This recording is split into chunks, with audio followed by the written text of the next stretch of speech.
Thank you. Can we have a roll call, please?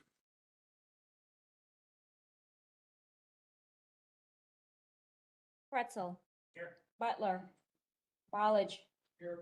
Williams. Here. Bullock. Here. Costa. Trainier. Hickey. Here. Oxley. Yes. Also present. Treasurer Berkowitz, Vice President Ortiz, and President Ogala. We have 7. We have a quorum. Thank you. Do we have a motion to approve the minutes?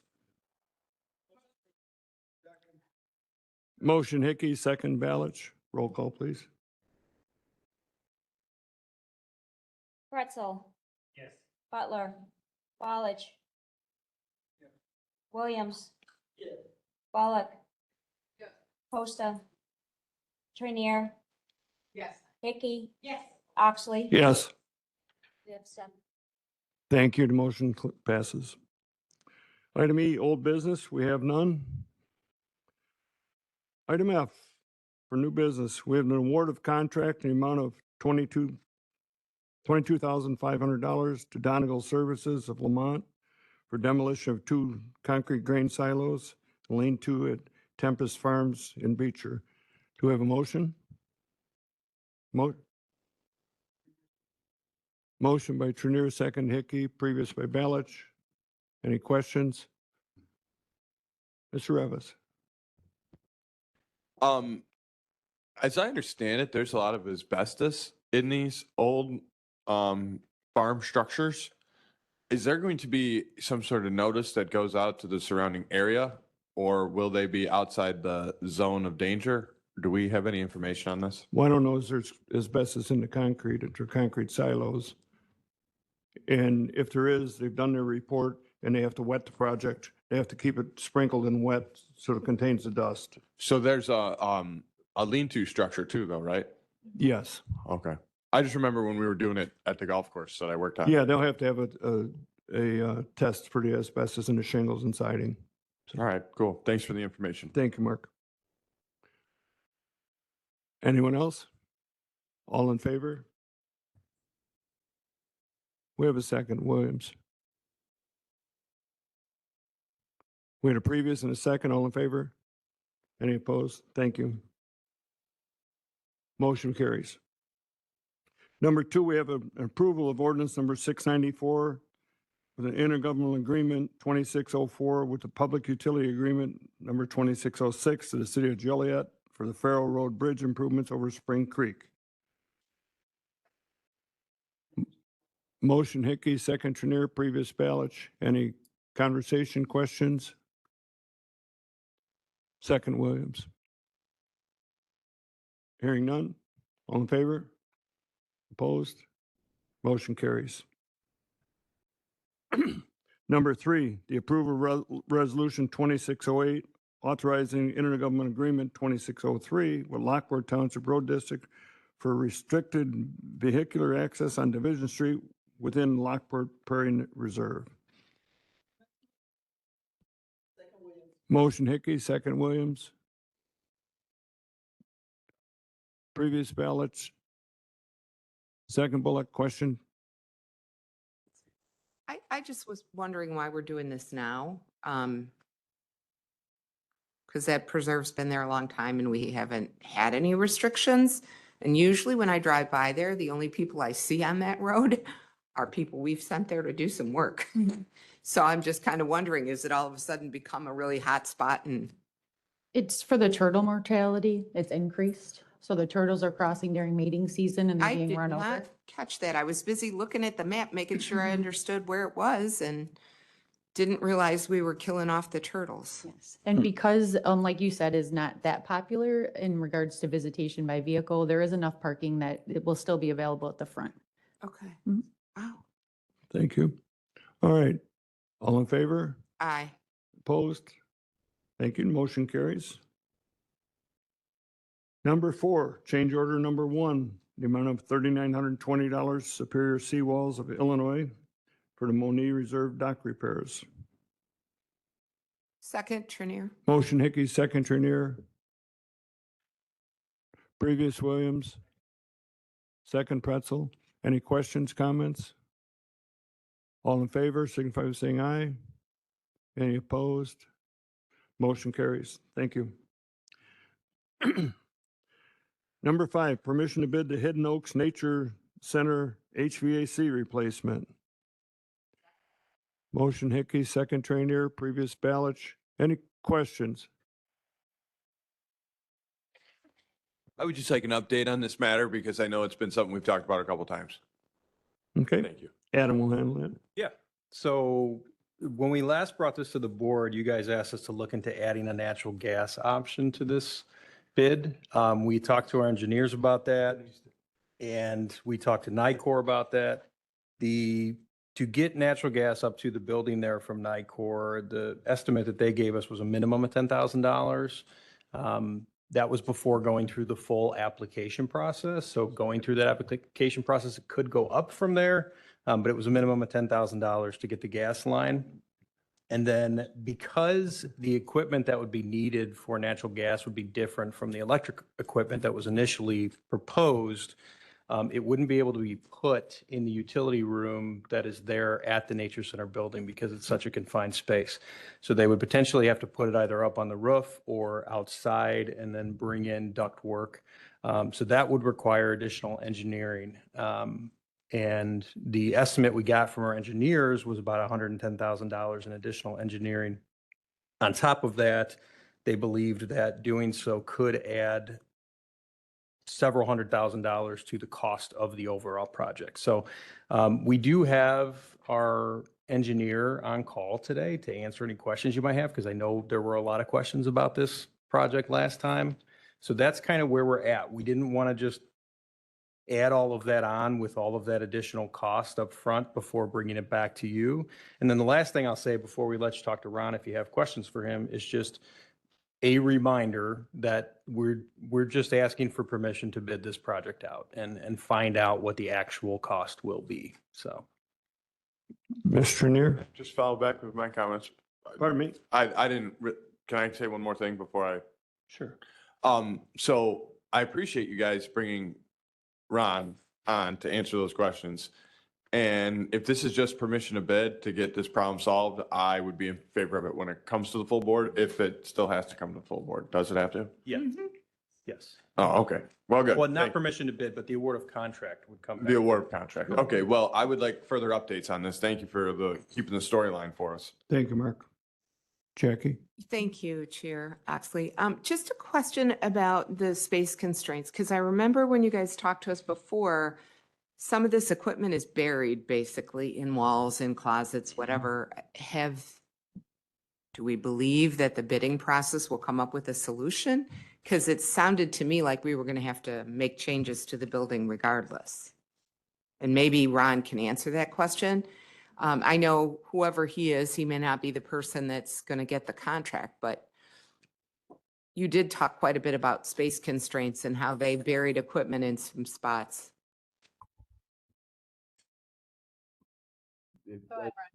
I'm Ron McGrath from TRIA Architecture, so I'm the principal from TRIA and the architect on the project.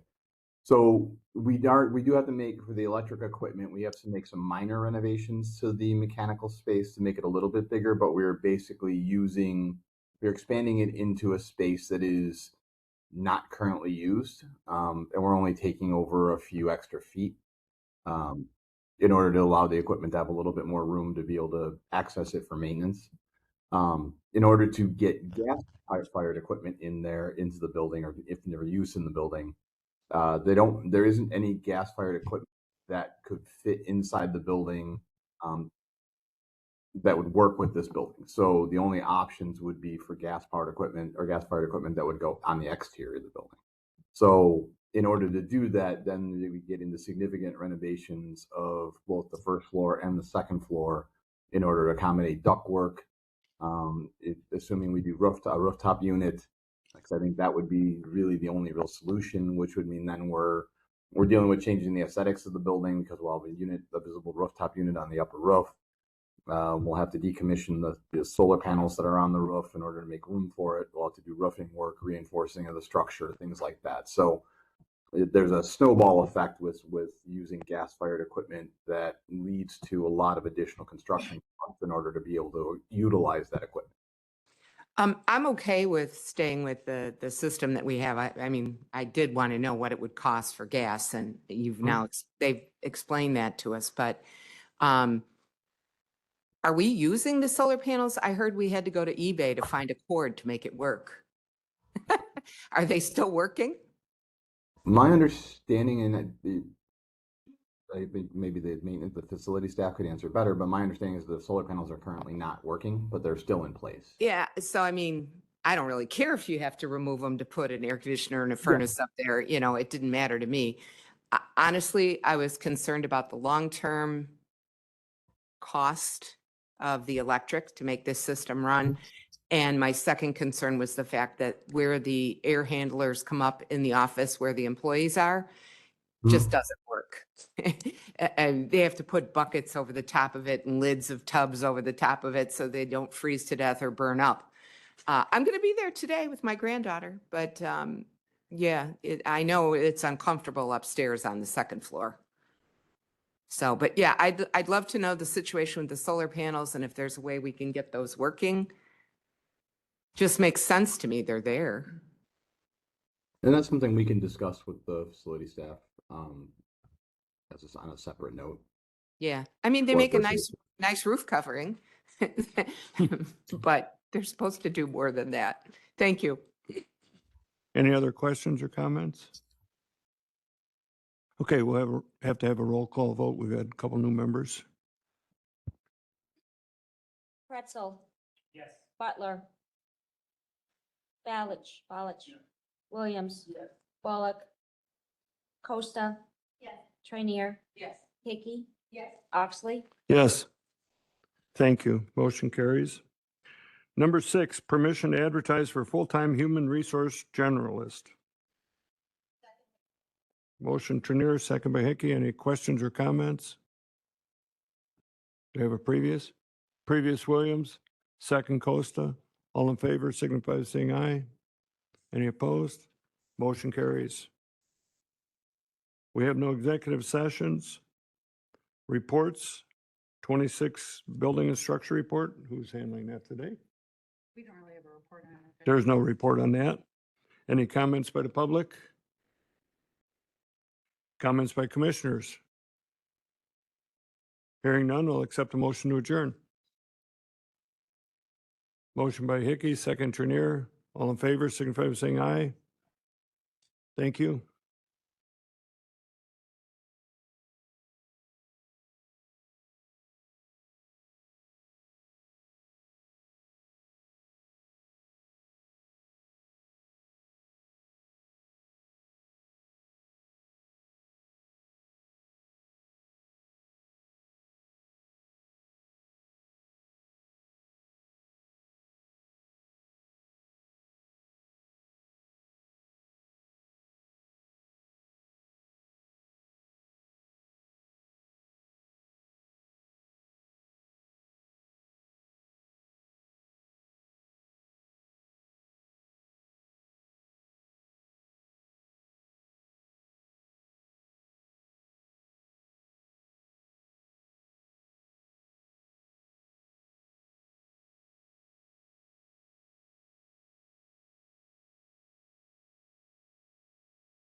Okay, everybody, we're going to get started with finance.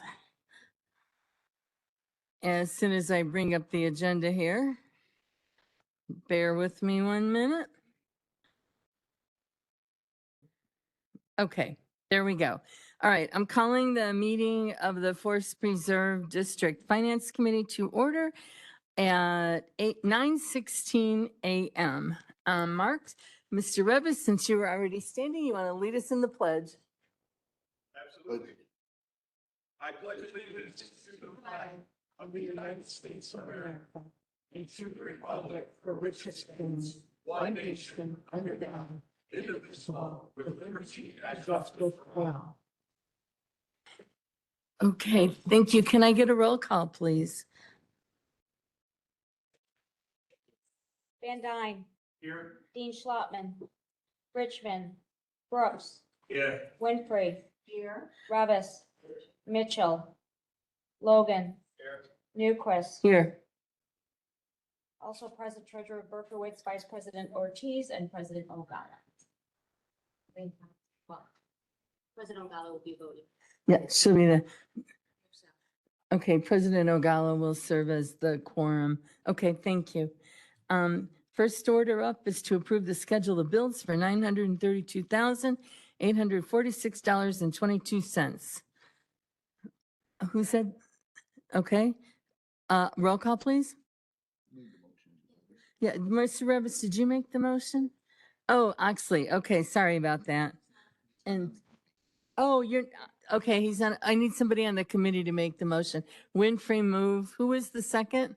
Second was Ogala. Okay, sorry about that. Guys got to keep me honest. Go ahead, roll call, please. Van Dyne. Dean Schlottman, Richmond, Brooks. Yeah. Winfrey. Yes. Revis, Mitchell, Logan. Yes. Newquist. Yes. President Ogala. Yes. We have 7 scheduled bills passed. Okay, thank you. Approval of minutes. Can I get a motion, please, for the minutes of May 7th? Motion Brooks. Second Winfrey. Do we have a previous? Oh, do a roll call. Oh, we'll do a roll call. Roll call, please. Van Dyne. Yes. Dean Schlottman, Yes. Richmond, Brooks, Yeah. Winfrey, Yes. Revis, Yes. Mitchell, Logan, Yes. Newquist. Yes. We have 7. We have a quorum. Okay, thank you. Okay, old business, we have none. New business, we have, number 1, approval of ordinance number 708, authorizing 1 residential license agreement. Move Winfrey. Discussion. Wait, Judy, you're not part of the quorum anymore since we have a quorum, right? You're off now. Motion to bring Judy back in. Was that Motion to bring second President Logan? Ogala back in. Uh, I did have discussion. Was that second Logan or second? Okay. Okay. Do we have any questions or discussion? Revis? Was that a question? Yes, ma'am. Go right ahead, please. Yep. So I see that this is just one property. Oh, I lost the map. Within the within Thorn Creek. How many individuals live there? I don't know. Just one. Is it And how long have they been living there? forever, I think, right? Long time. At least. 20 years. Yeah. Oh, more. Yeah. And they're grandfathered in to this agreement in some way, shape or form? the Because I've resident- asked about it As before. the resident, yes. It's As that a what? house kind of in the back there, Mhm. right? Mhm. Yeah. As a resident? As the resident, yeah. they- So this means that we wouldn't, in the future, swap out this, we wouldn't have someone new take over this residential agreement. So when this individual's gone, this is no longer a thing that we're gonna do. Correct. Okay. And is this the one that has like the olden way of living, like no electricity? Yes, this is not a traditional residence. Yeah. There's no inside plumbing. There's an outhouse. It's not, it's traditional living in the 1800s. It's very, Interesting. Do you think we could organize this individual to come into the board so we can meet them? If they live on our property? I don't know. It would We be could fun. ask, I would never pressure somebody to Yeah, come no, in I'm here. not asking to pressure. I'm just Yeah. curious, like, just say, hey, like the board like wants you to come and like explain what you got going on. Like, could be fun. Okay. Member Butler, you've been trying to turn your mic on, but it. Oh, Yeah, I just wanted to shed a little light onto this house. I happened across this house about 25 years ago. And I was out in the woods and we was mountain biking. And I kind of got turned around going up and down all the valleys and go through all this place. I know Forest Preserve probably doesn't like to hear that, but anyway, I happened across this house and there is no driveway to this house. This is in the middle of the woods. They had a working garden. They had an outhouse and you could tell they lived there. And my friend was like, hey, why don't you ask them for directions on how to get out here? I go, they live in the middle of the woods with no driveway. I'm not knocking on their door, you know?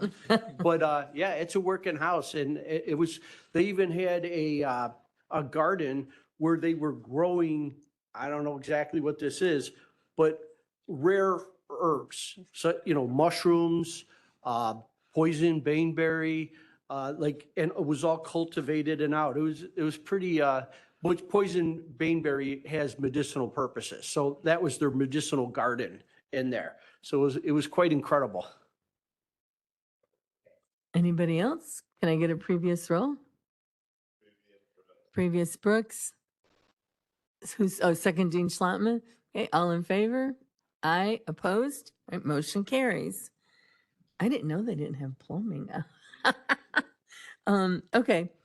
Number 2, approval of resolution number 26-06, authorizing the acquisition of parcels HORS 1A1, A2, and A3 in the Horse Creek watershed as part of the 2025-2030 capital improvement program.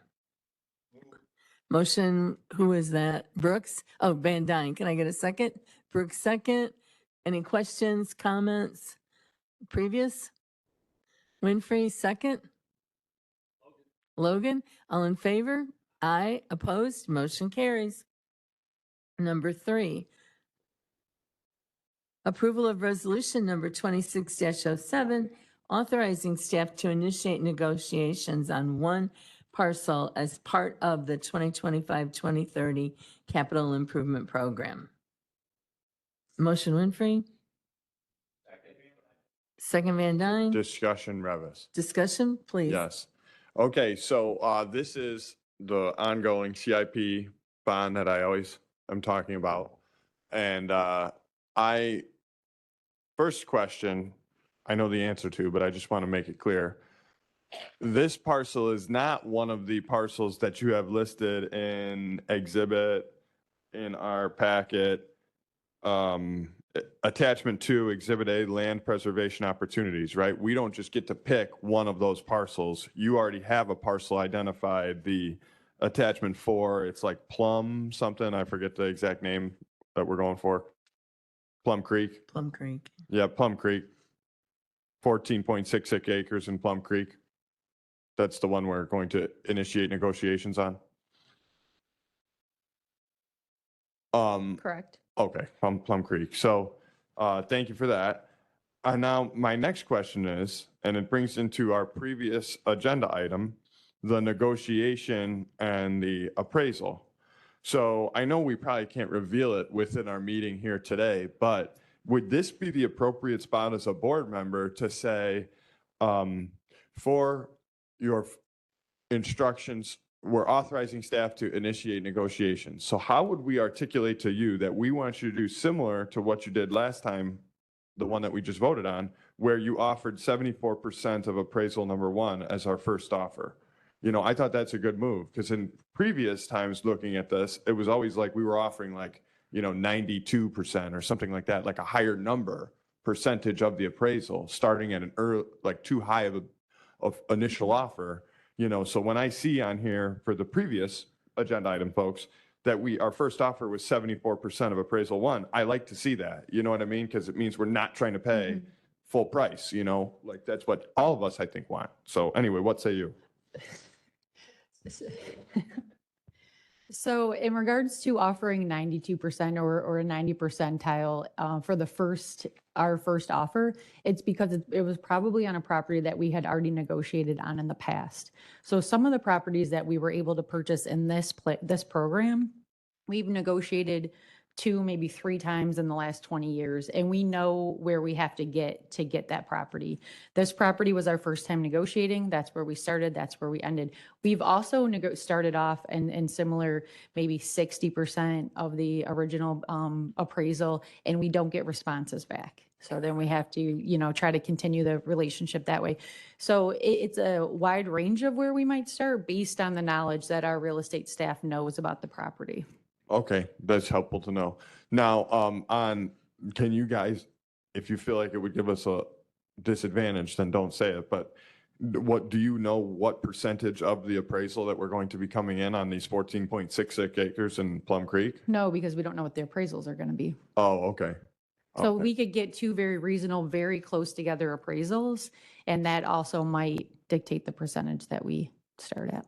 Okay. I would just say that I am in favor of starting at lower percentages of the appraisal for our first offer and slowly increasing to meet them in the middle. I'm sure this is something you guys already do, but I want it to be on record as that's what I want. So thank you. Do we have a previous roll? Previous, Jean Schlottman, second Van Dyne, all in favor? Aye. Opposed? Motion carries. Number 4, approval of electricity supply agreement with Constellation New Energy, Inc. And that will run from July of 26 to July of 29. It's a 3-year agreement. Motion Van Dyne. Discussion, Revis. Okay, can we get a second first? Second Winfrey. Mr. Revis. This is only at our properties with visitor centers, correct? This is not for any other property that does not have a visitor center? Correct. Is there ever any discussion It's all or, of the properties that have electricity. okay, so as I understood it, only our properties with electricity are the ones with visitor centers, no? No, we have some pavilions that have electricity. Oh, okay, pavilions as well. So, but not all of our preserves have electricity. Correct. Okay, so is there ever been a discussion about getting all the preserves tied into the grid and tied into the electrical grid to have electricity? No. No? Would this be an appropriate time to address something like that when we are approving the electrical supply agreement through 2029? I think the cost that it would take to even get an estimate of what it would cost to supply electricity would be a high cost because there's a lot of the properties and pavilions are in the middle of a preserve. So running power there would be costly. Okay. All right, thank you. Okay, can I get a previous? Oh, I'm sorry, Mr. Van Dyne? I got a question. Thank you, Chair. That's a good point. I know that at one time we had an opportunity to get some grant funding for some electric vehicle chargers at some of the forest preserves, and we brought it to Director Chapman. And unfortunately, it is very costly to even bring power to some of these locations. So I completely understand that fact. And so, thank you. Any other questions or comments? Mr. Logan? So piggybacking on what Member Revis said, do we rent electrical, I don't know, chargers? What are they called? Generators. Do we rent those by chance? We do not, but picnic or shelter users can bring their own generator. If they have a bounce house or something like that, the company would provide Have a we ever thought generator. about maybe doing some type of rental agreement? That we would rent the generators? No, because it comes with the equipment that it needs to power. So like if they have a bounce house, it comes with the generator that it's the right power source for that. I just think that's a great Equipment. idea, getting electric there, and it's going to be obviously very expensive, but if we could, provide generators for people. We charge a fee for them to add That's the what I mean. bounce house though. Oh, okay. Yeah, so we are getting revenue from them bringing that item in. Oh, any stream of revenue, right? Yeah. All right. Mr. Butler? I was just wondering, have we ever considered possibly clear cutting like 50 acres of trees at each one of these facilities to put up solar panels to help reduce the electric costs? Okay, we'll move on from that comment. Thank you. Can I get a previous roll? Previous Brooks, can I get a second? Second Van Dyne, all in favor? Aye, opposed, motion carries.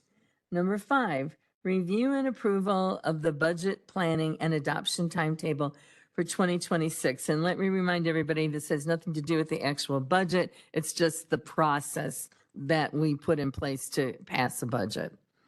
Motion Winfrey. Second Van Dyne, roll call?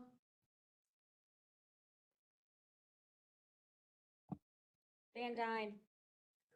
Yes. Dean Schlotman. Dean Schlotman. Richmond. Brooks. Yes. Winfrey. Yes. Revis. No.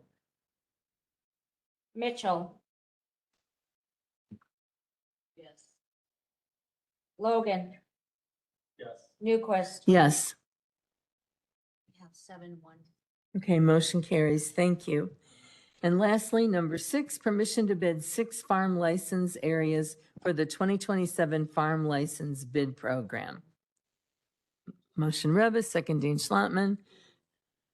Do we need a roll call? Oh, right. Okay, let's do a roll call. Van Dyne. Yes. Dean Schlotman. Yes. Richmond. Brooks. Yes. Winfrey. Yes. Revis. Yes. Mitchell. Yes. Logan. Yes. Yes. Newquist. 8. Okay, motion carries. Thank you very much. We have no need for executive session, correct? The only reports we have, we don't have any reports today. And our next meeting date is Thursday, July 2nd, immediately following the Operations Committee meeting, but no earlier than 9:15 a.m. Comments by the public. Do we have any comments by the public? One more time, comments by the public. Comments by commissioners? Member Van Dyne. Thank you. I know we have a gentleman that comes in on a monthly basis to our meetings from the public, and he's very concerned about Jackson Creek. So I was wondering if we can just put on record some of the updates and some of the processes that we've been through, just to kind of give him an idea of where we stand, if that's possible. Or if it's too soon, would you be interested in bringing some sort of report next month? If that would be helpful? I can give an update next Thursday. Okay, thank you. Anybody else? Comments by commissioners? Okay, Member Revis. Thank you. I just wanted to get on the record a idea that I had, and I think it's something that we should consider as a forest preserve board. From my research, the Guinness Book of World Record largest corn maze is only 60 acres. And after talking to staff, it sounds like we have many more acres of farmland than just 60 acres that we could maybe use to make a corn maze and break the Guinness Book of World Record. I think we could invite people to come. We could charge cars to park at the Forest Preserve, and we could put it into a fund to reduce property taxes. I think it's something we should pursue as a board. We still have enough time before the fall. And I think we should put it on the agenda to direct staff to start working on this. Thank you. Okay, any other comments? Member Ogalla? So we talked about, Mark brought that up to me the other day, and I thought about it, and I thought, well, we do have a lot of farm acres that are corn, but what we do at the Forest Preserve is we do regenerative farming, we do no-till, we do strip-till, so we don't have compaction. If we had a corn maze, there'd be so much compaction from everybody walking through the corn maze. And then I'm not sure where everyone would be able to park because these are farm fields. You'd have to park along the road. That would cause a lot of issues. So while it's a unique and cool idea, it just would not be suitable for the Forest Preserve.